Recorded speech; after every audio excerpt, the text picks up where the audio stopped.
में मुरादाबाद के एसएसपी रहे और आईपीएस अधिकारी प्रेम प्रकाश ने बीजेपी का दामन थाम लिया है। 1993 बैच के आईपीएस अधिकारी प्रेम प्रकाश ने मंगलवार को भाजपा की सदस्यता ग्रहण कर ली। भाजपा के प्रदेश अध्यक्ष भूपेंद्र सिंह चौधरी और उप मुख्यमंत्री ब्रजेश पाठक ने पार्टी में उन्हें शामिल कराया। पार्टी में शामिल होने के बाद उन्होंने कहा कि देश का जो कर्ज मुझ पर है उसे उतारने के लिए राजनीति में आया हूँ। भाजपा एक ऐसी पार्टी है जो देश के लिए पूरी तरह समर्पित है। मैंने हमेशा बहुजन समाज की लड़ाई लड़ी है। लखनऊ में भाजपा प्रदेश मुख्यालय में आयोजित कार्यक्रम में प्रदेश अध्यक्ष ने प्रेम प्रकाश का स्वागत करते हुए कहा कि मोदी के संकल्प को हम सबको मिलकर पूरा करना है। समाज के लोग भी आपसे प्रेरणा लेंगे। आईपीएस अधिकारी प्रेम प्रकाश आगरा, मुरादाबाद समेत कई जिलों के कप्तान रह चुके हैं।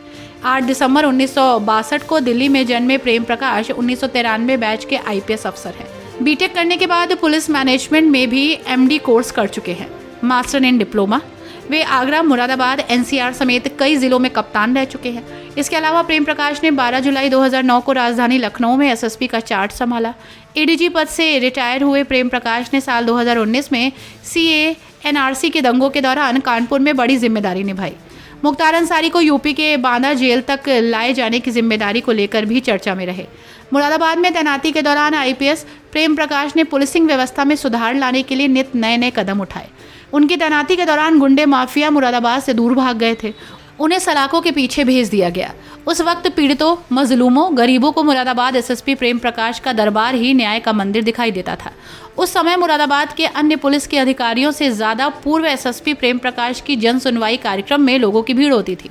आईपीएस प्रेम प्रकाश के अथक प्रयासों से मुरादाबाद की जनता अब भी अपने को सुरक्षित महसूस कर रही है।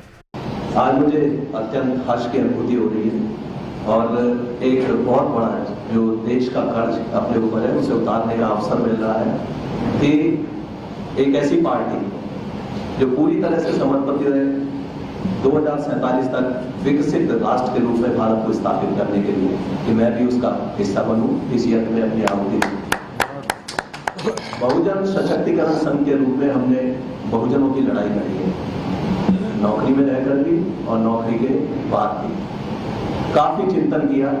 रिटायरमेंट के बाद लोगों को लगता है कि शायद सत्ता की भूख है, एमपी एमएलए बनना चाहते हैं इसलिए जाना चाहते हैं। मैंने पहले ही ये शर्त रख दी थी कि मैं अभी मेरा कोई विचार नहीं है इलेक्शन का, और पूरे समाज के लोगों ने मेरा उत्साहवर्धन किया। आज ही मैंने अपने चैनल लॉ प्रेम प्रकाश के जरिए जब लाइव सेशन किया तो उसमें लोगों ने, हर वर्ग के लोगों ने जो हमसे जुड़े हुए थे या विभिन्न पार्टियों से जुड़े हुए थे, उन्होंने अपनी शुभकामनाएं प्रेषित की और कहा कि ये बहुत अच्छा कदम है। तो मैं आदरणीय प्रधानमंत्री जी नरेंद्र मोदी जी का जो विकसित राष्ट्र का सपना है उसमें अपनी आहुति दूंगा।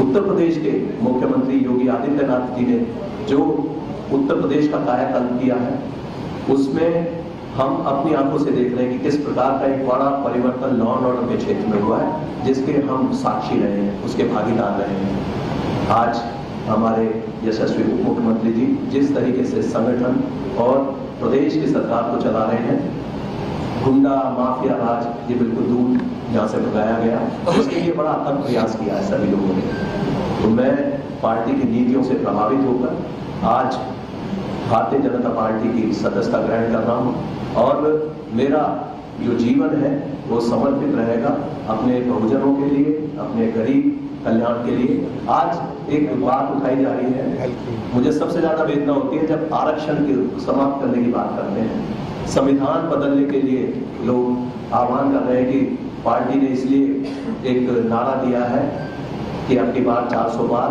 केवल इसलिए दिया है कि संविधान बदलेंगे। संविधान बदलना इतना आसान नहीं है। केशवानंद भारती जजमेंट के बाद ये निश्चित हो गया था कि जो बेसिक स्ट्रक्चर है उसको चेंज नहीं किया जा सकता।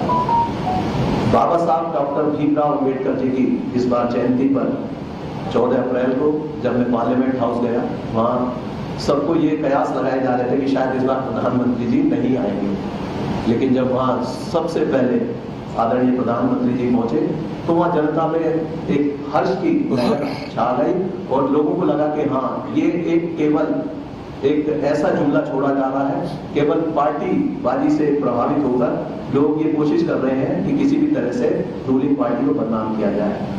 तो मेरा ये दृढ़ विश्वास है कि अपने जो साथी हैं उन सबको मैंने आश्वस्त किया कि यदि बाबा साहब के सपनों को साकार करने के लिए जो कदम उठाए हैं, चाहे वो स्मारक के रूप में हो, चाहे योजनाएं हो, गरीब कल्याण के लिए, बहुजन समाज के एक जितने भी युवा हैं उनको स्वरोजगार देने की दिशा में जो कदम उठाए गए हैं, ये भारतीय जनता पार्टी ही कर सकती है।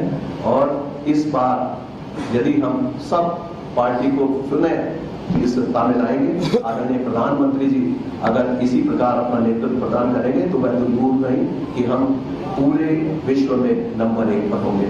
मेरी सभी को शुभकामनाएं। धन्यवाद। जय हिंद। आपसे सवाल है मेरा जी। 2 सवाल है, दोनों में जवाब दीजिएगा। पहला तो ये कि आपने बहुजन की मूवमेंट की बात की, पाठक जी ने भी की, अध्यक्ष जी ने भी की, आप बहन जी के बड़े विश्वस्त अफसर हुआ करते थे, तो आप आखिरकार बीएसपी ना जाकर के बीजेपी में क्यों आए? इसकी एक वजह नंबर 1। नंबर 2, क्या ये जांच का फैक्टर जो आप संविधान की बात कर रहे हैं, क्या ये बीजेपी के लिए मुश्किल बन गया? इसलिए पाठक जी आपको लेकर के आए कि आप आकर के कोई बातें कहेंगे कि आरक्षण खत्म नहीं होने जा रहा है तो उसका फायदा होगा? क्या ये 2 वजह थी आपके यहाँ आने की और बहन जी को ना ज्वाइन करने की? दोनों विचार। बहन जी के ही साथ नहीं, मैंने जो जितने भी मुख्यमंत्री यहाँ पर हुए हैं, जितनी भी पार्टी की सरकारें हुए, सब में मैं मेन लाइन में फील्ड में काम किया। मैं आदरणीय कल्याण सिंह जी के साथ भी रहा, आदरणीय गुप्ता जी के साथ रहा, आदरणीय मुलायम सिंह जी के साथ 2 बार रहा और बहन जी के साथ भी काफी निकटता रही।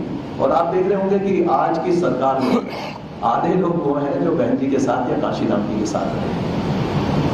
आज भी जितने भी माननीय मंत्रीगण हैं उनमें देखिए कि वो एक बहुजन मूवमेंट की उपज है, जिनका दुख दर्द जनता का उन्होंने देखा है। मतलब विचारधारा क्या बहन जी और बीजेपी की एक ही है, क्या ये कह रहे हैं आप? विचारधारा हर पार्टी की अपनी एक अलग विचारधारा होती है। अब ये विचारधारा बेस्ड पार्टी है, बीएसपी भी एक विचारधारा बेस्ड पार्टी है, उसकी अपनी अलग विचारधारा है।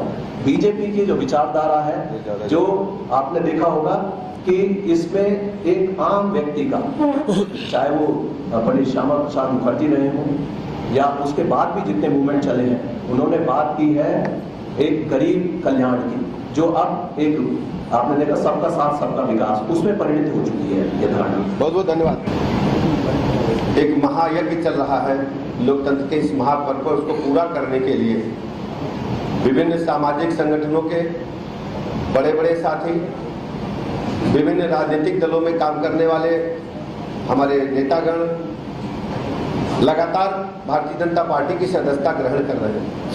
आज उसी अनुक्रम में बहुत ही सीनियर आईपीएस अफसर रहे, बहुजन समाज के सशक्तिकरण के लिए लगातार काम करने वाले आदरणीय प्रेम प्रकाश जी ने भारतीय जनता पार्टी परिवार को ज्वाइन किया है। उत्तर प्रदेश भारतीय जनता पार्टी की तरफ से मैं हृदय से स्वागत करता हूं, अभिनंदन करता हूं, बहुत बहुत बधाइयां देता हूं और निवेदन करना चाहूंगा प्रेम प्रकाश जी से कि अभी 2 चरणों का चुनाव बाकी है। जहां जहां अभी पोलिंग है वहां पूरी ताकत और लगन के साथ लग करके इस यज्ञ में अपना भी योगदान प्रदान करें।